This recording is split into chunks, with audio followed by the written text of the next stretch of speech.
ምን ነው ስትኝ እንደነገርክ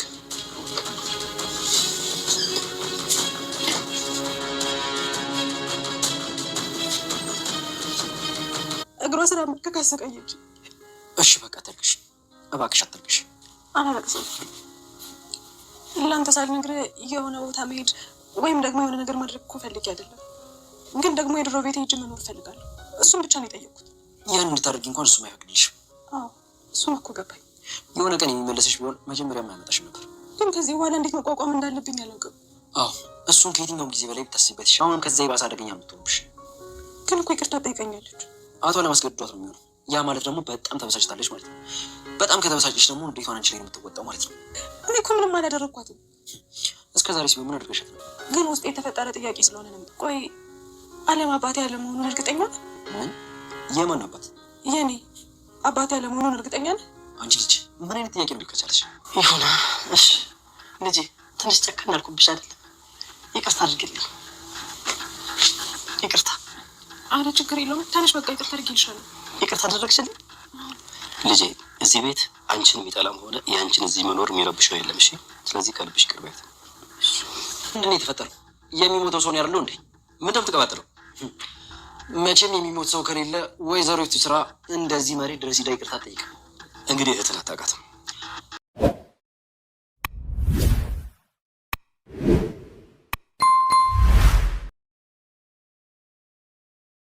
ሀብስት አመረረች። እንግዲህ በእግሯ ቆማ መሄዷ እራሷን መቻሏን አቶ አለምንና ወይዘሮ ይፋትን በጣም እያናደዳቸው ቢሆንም ሀብስት ግን በቃ እኔ ከእንግዲህ ከዚህ ቤት መውጣት አለብኝ፣ እባካችሁ ይቅርታ አድርጉልኝ፣ ፈቀዱልኝና ወደ ነበረ ቤት ልመለስ እያለ ትገኛለች። በአምላክ ግን በፍጹም አለም የሚባል ሰውዬ በጣም ክፉ ነው። እንደሱ ክፉ የሚሰራ ሰው የለም። መጀመሪያውንም እዚህ ቤት አያመጣሽም ነበር፣ ስለዚህ እንድትመለሽም አይፈቅድልሽም እያለት ይገኛል። አቶ አብነትም እንግዲህ እኔ ነኝ ማገባት፣ በቅርቡ ላገባት ነው እያለ ለአቤኔዘር ይነግረዋል። አቤኔዘር ግን አብነትን እየተከታተለውና ከኋላ እየሄደ ሊያጠቃው እየተከታተለ ይገኛል ማለት ነው። ክርክሩ በጣም እየጧጣፈ ነው ማለት ነውና እንግዲህ አብነትም እንደዛ ቢልም አብነት ነገሮችን ለአቶ አለም ለማዘጋጀት የታዘዘው ትዕዛዝ ነው። በአምላክ ግን ይሄን ነገር በፍጹም እንደማይፈቅድለት እናውቃለን። ሰላም ጤና ይስጥልኝ ውድና የተከበራችሁ የቻናሌ ቤተሰቦች ሁላችሁም ሰላም ብያለሁ። በያላችሁበት ሰላማችሁ በዘት ተረፍረፍ ይበልኝ። እንደተለመደው ለቻናሉ አዲስ የሆናችሁ ሰብስክራይብ እያደረጋችሁ ነባሮች ላይክ እያደረጋችሁ ለምታበረታቱኝ ከልብ አመሰግናለሁ። አሁንም አብሮነታችሁ አይለይ። በዛሬው ዕለት እንግዲህ ወይዘሮ ይፋት ሀብስትን ለብቻዋ አግኝታት ነበረ። እሱ እንግዲህ በአምላክ ወደ ቤት አስገብቷት ስልኳ ሲጨው የማን ነው ስልክ የሚጨው ሲላትም የአቤኔዘር ነው በማለት ተመልሰለታለች። ስለዚህ ይህ ሰውዬ አሁንም እየደወለ ነው ማለት ነው። ግቢና ተቀመጪ ዝም ብለሽ ነበር ያላት። በአምላክ እባክህ ትንሽ አብራኝ ተቀመጥ ብትለው እንግዲህ እኔ ስራ አለብኝ፣ ስራ ፈታ አይደለሁም፣ ገብተሽ መቀመጥ ትችያለሽ በማለት ጮህባት። እንግዲህ በሩን በኃይለኛ ሲዘጋው ወይዘሮ ይፋት እናንተ ልጆች ምን እያደረጋችሁ ነው? ሰው ቤት ውስጥ በሰላም መኖር አይችልም ማለት ነው? መተኛት አይችልም የራሱ ቤት ውስጥ ግን እንዴት እያደረጋችሁ ነው? በማለት ትቆጣለች።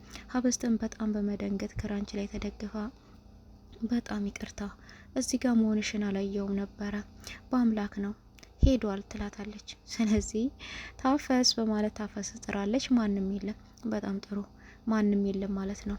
ነይ ወደ እኔና አንቺ ብዙ የምንነጋገረው ነገር አለ ትላታለች። ይፋት እንግዲህ ብዙ ክፋት እያደረሰችባት ትገኛለች ማለት ነው። እና እንጀራ እናቶች እንደዚህ ከሆኑ በጣም ያሳዝናልና እንግዲህ እኔና አንቺ ብዙ የምንነጋገረው ነገር አለ፣ እንደው ማንም የለም እዚህ ቤት፣ ነይ ቀጥ በይና እኔ ወለም ዘለም ሳቴ ሀብስትም በጣም በመፍራት አረ ባክሽ ምን አደረኩሽ? በእናትሽ ባክሽን ምን አደረኩሽ? እኔ ቆይ እናትሽ ትጥራሽና በእናትሽ አትበይ፣ ቀጥ ብለሽ ነይና እግሬ ስሩ ደቂ ነበር ያለቻት። እንዴ ምን አድርጌ ነው እግሬ ስር የምወድቀው? ምን አጠፋው? ማጥፋት አይጠበቅብሽም። በአንቺ ምክንያት ነው እኮ ዛሬ ስብርብር ብዬ አልጋ ላይ ሆንኩት። ነይ ቀጥ ብለሽ ነይና ይቅርታ ጠይቂኝ እግሬ ላይ ወድቀሽ። እኔ ምን አደረኩ? በአንቺ ምክንያት እኮ በራስሽ ምክንያት ነው የወደቅሽው። እኔ እኮ ምንም አላጠፋው። ምንም ባታጠፊም ነይና እግሬ ላይ ወደቂ፣ በቃ ዝም ብለሽ እግሬ ላይ ወደቂና ይቅርታ ጠይቂኝ። ሀብስት በጣም በመፍራትና መንቀጥቀጥ ጎንበስ ብላ ይቅርታ በምትጠይቃት ሰዓት እዛው እየደበደበቻት ነበረ። አሁን ማን መጥቶ ያስጥልሻል? እዚህ ጋር ነው የምደፋሽ። በአንቺ ምክንያት ብዙ ነገር አጣው፣ የቤትን ሰላም አጣው፣ ጭንቅላቴን አመመኝ፣ ሰላሜን ነሳሽኝ፣ ሰላምሽን ነሳሽና እንግዲህ ሀብስ የተፈለገችው የእሷን ንብረት ለመውሰድ ብቻ ነው። ሌላ ምንም አላደረገቻቸው። ምንም የበደለቻቸው የነካችባቸው ነገር የለም። ግን የእሷ ንብረት የእሷ ገንዘብ ሙሉ በሙሉ ለምን በአፋጣኝ ወደኛ አልተመለሰም? ለምን በቃ ለምን አደከመችን? ለምን ዳነች? ለምን ቆማ ሄደች ነው እንግዲህ እንደዛ እየደበደበቻት እባክሽ ተኝ እባክሽ ግንባሬን እኮ እያመመኝ ነው፣ በጣም እኮ እየመታሽ ነው ስትላትም እንግዲህ ድንገት አቶ አለም ከውጭ ይመጣል። አቶ አለም ሲመጣ እየደበደበቻት ያለችው ቅይስ ስትልና እንግዲህ ምን ያደረገችው በቃ ይቅርታ አድርጌልሻለሁ ተነሺ ትላለች። በፈገግታ ወገቧን ትከሻዋን እያሸችላት ቀና ስትል አቶ አለም መጥቷል። እንዴ ይፍቱ ምን እያደረግሽ ነው? ምን እያደረግሽ ነው? እሷም እንግዲህ አይ እሷ እኮ በጣም አጥፍቻለሁ ይቅርታ እያለች ነው እግሬ ላይ ወድቃ፣ እኔ ደግሞ ችግር የለውም ተነሺ እያልኳት ነው። ሀብስትም እያለቀሰች ወደ ክላሴ መግባት ፈልጋለሁ ልጄ ይቅርታ አስፈልግም፣ ምንም አላጠፋሽም ነበር ያላት አቶ አለም። ወደ ክላሷም ገብታ እንግዲህ ማልቀሷን ነበር የቀጠለችው። አቶ አለምም ሀብስትን በመከተል በጣም ይቅርታ ልጄ፣ በጣም እየተከታተልኩሽ አይደለም እንደ ድሮ ጣል ጣል አድርጌሻለሁ ነበር ያላት። አባዬ ይቅርታ በጣም ይቅርታ ነበር ያለችው። እሱም እንግዲህ እግሩ ላይ ወድቃ አረ ምን ይቅርታ ነው፣ ምንም አላጠፋሽም፣ ብታጠፊም እኮ አንቺ ልጅ ነሽ፣ ደግሞ ምንም አላጠፋሽም፣ እባክሽ ተነሺ ነበር ያላት። ሀብስት ግን ይቅርታ የጠየቀችው አጥፍታ ሳይሆን እባክህን የድሮ ቤቴ መመለስ ፈልጋለሁ፣ በቃ እኔ እዚህ ቤት መሆን አልፈልግም ነበር ያለችው። አቶ አለም በማስመሰል ልጄ ምን አደረግንሽኛ?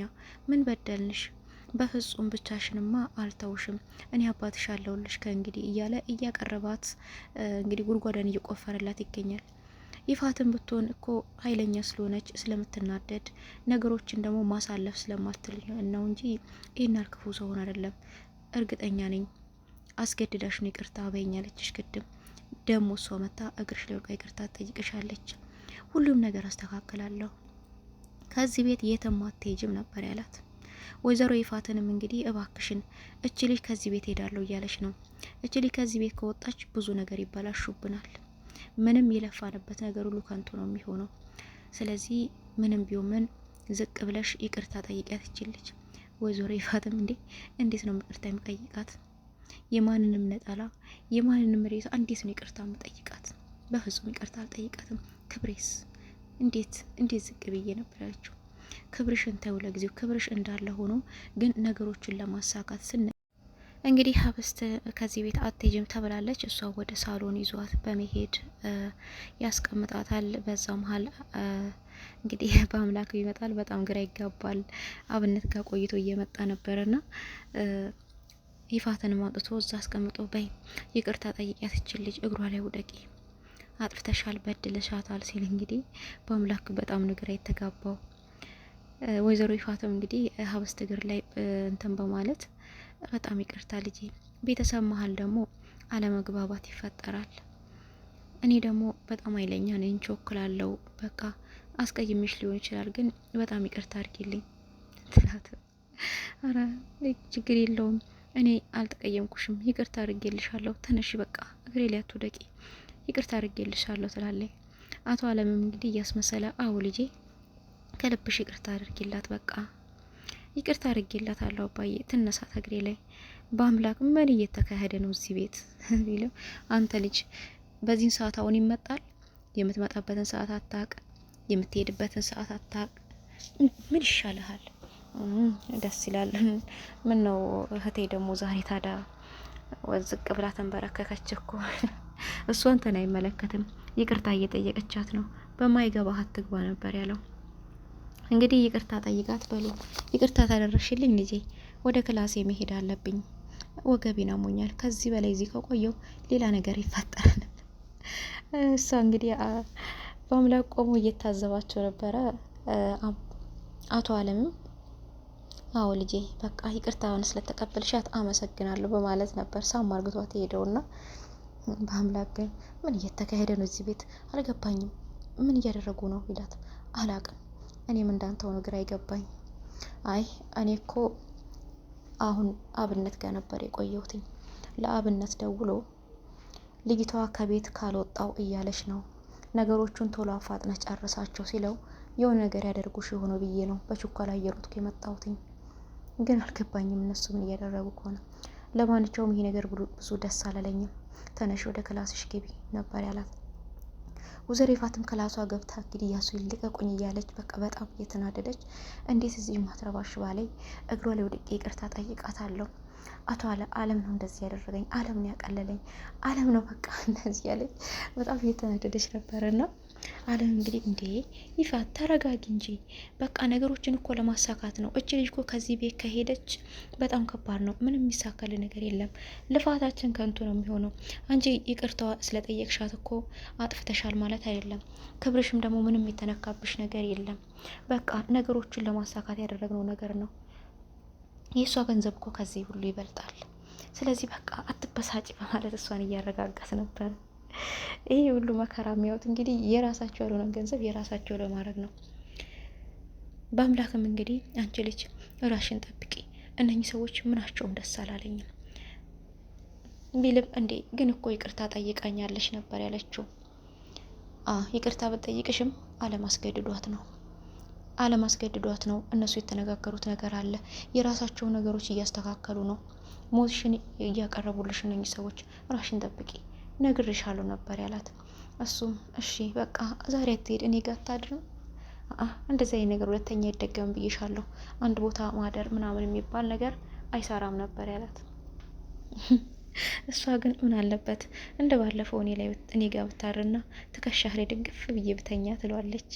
በአምላክ ግን ስለሚወዳት መሳሳት አይፈልግም። ሌላ ነገር ምንም ማለት አይፈልግም። እዛ ቤት ውስጥ እንዲነቃ ሜንሽኖቹ እንዲበላሹበትም ስለማይፈልግ በጣም ነው የሚወዳት፣ በጣም ነው የሚያከብራት። እሷም እንግዲህ አሁን ቆማ መሄድ ይችላለች፣ እንደ በፊቱ አይደለችም። ተነሺ በርሽን ቆልፈሽ ተኝ ነበር ያላት። አቤኔዘርም እንግዲህ ቀጥታ የት ነው ሄደው? አብነት ጋር ነው ሄደው። ያቺ ልጅ ይቅርታ ሰላም ሳልልህ ቁጭ ስላልኩ መጥቼ፣ ያቺ ልጅ በፊት ቆንጅዬ ነበረች። የእሷ እንባ አይኗ የሚቀረው እንባዋ የሚፈሰው ስትስቅ ብቻ ነበረ። አሁን ግን ስታወራም እንባዋ ይቀራል፣ ለማልቀስ ይተናነቃታል። ስለዚህ የሚታየኝ ፊቷ አዘን ላይ እንዳለ የሆነ የተደበቀ የታመቀ ነገር እንዳለ ነው የሚታየኝ ነበር ያለው አብነትን። እሺ ስለዚህ ምን ልርዳህ አቶ አቤኔዘር? አንተም ደግሞ ትወዳታለህ መሰለኝ። ወደድክም ጠላህም እሷን ማገባት እኔ ነኝ። ስለዚህ ከሷ በትርቅ ነው የሚሻልክ። አይ ልጅቷ በጣም ችግር ውስጥ ናት ያለችው። ስለዚህ ከዚህ ከችግሯ ውስጥ ላውጣት ይገባል። ሀብስት ፍልቅልቋ እንደዚህ ያልነበረም እኔ ማቃት ነበር ያለውና ስለዚህ አንተ ልታገባት ነው እንደዚህ እንቧ የቀረረው? አስገድደህ ነው እያገባት ያለው? እሱ አይመለከትም ነበር ያለው። በጣም ጥሩ እሱን አብረን የምናይ ይሆናል በማለት ነበር ሰው ሄደው። ስለዚህ ይህን ሰውዬ ተከታትዬ ልደፋው ይገባል። እኔ በህይወት እያለውማ ሀብስ ተቦሳቅላና ፊቷ ጥቁሮ ማየት አልፈልግም፣ አዝና ማየት አልፈልግም፣ አንተን አግብታም ደግሞ ስትቃጠል ማየት አልፈልግም ነበር ያለው። አብነት ሊያገባ ሳይሆን አስመስሎ አቶ አለምን ለማሳመንና ነገሮችን ለማስተካከል ያደረገው ነገር ነው። በዚህ መካከል ግን አቤኔዘር እየተከታተለው ይገኛል፣ ቤቱንም እያየ ይገኛል። ስለዚህ አንድ ቀን ጠብቄ እደፋ ካለው ነው ያለው። እውነት አብነት ከምሩ ሊያገባት ነው ሀብስትን? በአምላክ እንደዚህ እየተከታተላት ብዙ ነገሮችን እያደረገላት የሱ የማይሆን ነገር ነው። ሄርሜላ መታ እንግዲህ ይቅርታ እየጠየቀ ትገኛለች። እሱ በሩን ሲከፈት በር ላይ ቆማለች ማለት ነው። ነገር ግን ምንድን ነው የምትፈልገው? ለምን መጣሽ ደግሞ? ከህይወት የራቅሽልኝ ብዬሽ ነበር እኮ። ስለዚህ ወደ ህይወት መለስ የለብሽም፣ ሁለተኛ እንዳትመጪ በማለት ነበረ በሩን ዝግት አድርጎባት የሄደው። እባክህ እንዲያናግረኝ የምትለው ሊያናግራት ፈቃደኛ አልሆነም። እባክሽ ሂጂልኝ ብሎት ነበር ስቷት ሄደው። ስለዚህ እዛው ቁጭ ብላ ጠብቋለች በር ላይ በርዷት ምናምን። ሲመለስም እዛው ናት። በጣም ነው የደነገጠው። ስለዚህ ነይ ግቢ፣ እስካሁን ምትሰሪያለሽ? እኔ እኮ እዚህ እንትን ትያለሽ ብያለሁ፣ አሳዘንሽኝ ደግሞ በማለት ወደ ቤት ያስገባታል። ወደ ቤት ሲያስገባት ወዲያውኑ የአብነት በር ይንኳኳል። ማን ያንኳኳው? በር ሲከፈት በአምላክ ነው። በአምላክ በር ከፍቶ ሲገባ እንግዲህ ሄርሜላ እዛ ቁጭ ብላለች። ምንድን ነው የሚፈጠረው? በጣም ሊደነገጠው፣ በጣም ያፈጠጠባት። ሴት አርግቶ ያንቃታል ወይስ ደግሞ አብነትን አንተ አጭበርባሪ ይለዋል። እንግዲህ እነኚህ ሁለቱ ወንዶች አብሮ ተባብሮ የሚሰሩ ወንዶች ናቸው። በእነሱ መሀል ክፍተት ገባ ማለት እነሱ ደግሞ የሆነ ነገር ተፈጠረ ማለት በጣም ከባድ ነው።